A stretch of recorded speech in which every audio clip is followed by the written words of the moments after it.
Bonjour, pasteur Wanakaïja. Écoutez, il est exactement 7 h du matin et je me retrouve à la BD, les Citrons. Je suis en train de faire ma marche. Je profite de l'occasion pour vous donner une vidéo sur la barrière anti-requin qui est déjà prête, qui normalement va être opérationnelle mercredi prochain. Voilà, vous voyez cette barrière anti-requin. C'est tous lignés de bouées jaunes. Ça pour toute la baie là, paraît-il que ça mesure au moins plus de 700 mètres. Voilà. On continue là-bas. Ensuite on continue là. Ils ont coupé après le virage qui est là-bas. Voilà, ils ont continué. Voilà. Un alignement de boîte de gaillac. Voilà. Pour fermer la boucle. Voilà. Vous voyez. Voilà, le point là-bas c'est fermé là, ça y est. C'est refermé. Voilà, on continue. C'est des bel ouvrages. Joli à voir. Le ciel est au beau fixe. Le temps est au beau fixe. Le ciel était à bleu d'azur. Je vois un oiseau qui vole là. Quelques personnes qui nagent dans l'eau. C'est très joli à voir. Voilà. Et d'après ce qu'on nous a dit, la semaine prochaine, le mercredi 8, ce sera l'ouverture. Aujourd'hui, on va encore se baigner. Là, je vais marcher, je vais faire un peu de baignade. C'est entouré par une petite barrière, très petite, serrée comme des sardines. Bientôt, il va ouvrir. Et paraît-il que cette petite barrière sera transférée au Château Royal.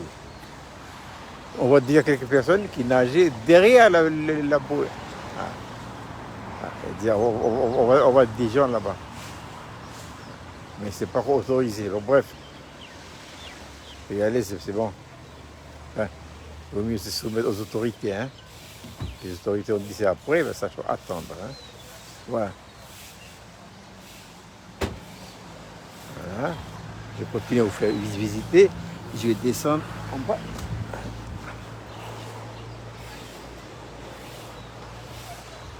Voilà. Voici la plage. Et encore vite ce matin, les gens sont au travail. D'autres dorment encore. En tout cas, moi, je me suis levé ce matin depuis 4 h du matin déjà. J'ai fait ma première vidéo à 5 h. Ça, c'est la dernière. Voilà. Alors, j'ai fait cette vidéo. Quelle est la pensée que le Seigneur a mis dans mon cœur? Partager avec vous. C'est Ésaïe 45, verset 3. Le Seigneur dit, je te donnerai des trésors cachés, des richesses enfouies, afin que tu saches que je suis l'Éternel qui t'appelle par ton nom, le Dieu d'Israël. Les trésors cachés nous parlent de qui? Seigneur Jésus-Christ. Christ dit l'apôtre Paul dans sa lettre aux Colossiens, mystère dans lequel sont cachés tous les trésors de la sagesse et de la science. Et ces trésors sont où? Ils sont dans les lieux célestes.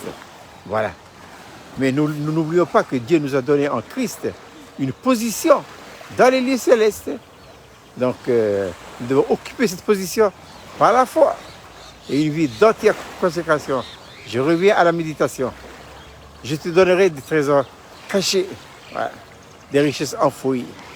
Dans la version Darby, c'est un peu plus clair. Darby dit ceci, je te donnerai les trésors des ténèbres. Oh, c'est pas ténèbres dans le sens des faux occultes. Ils n'ont rien à nous donner là. Au contraire, ils donnent que de la méfiance, de la jalousie et la haine. Non, c'est pas ça. Les trésors cachés, les trésors des ténèbres signifient les épreuves par lesquelles nous traversons, les voies difficiles.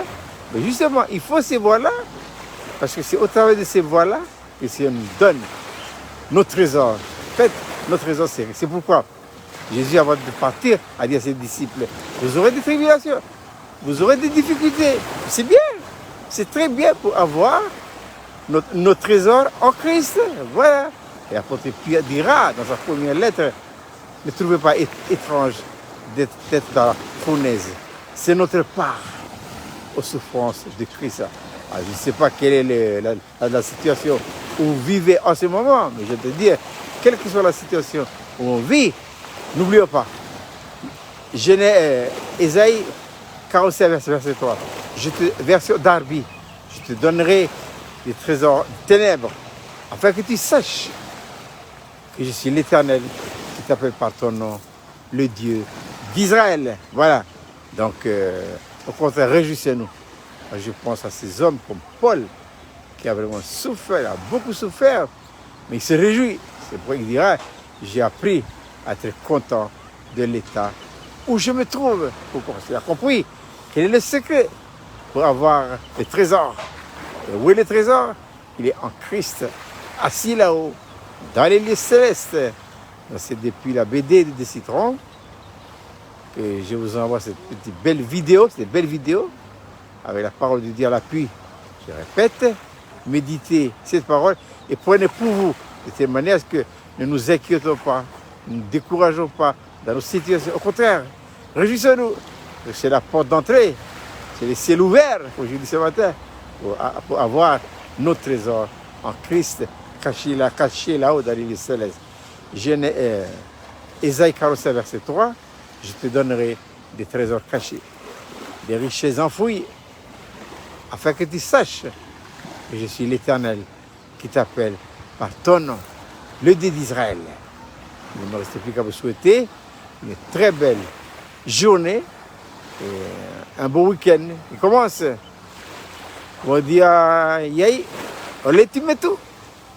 Merci Seigneur, merci encore pour ce beau temps que tu nous donnes. C'est le sourire de Dieu. Allez, à bientôt pour une prochaine vidéo.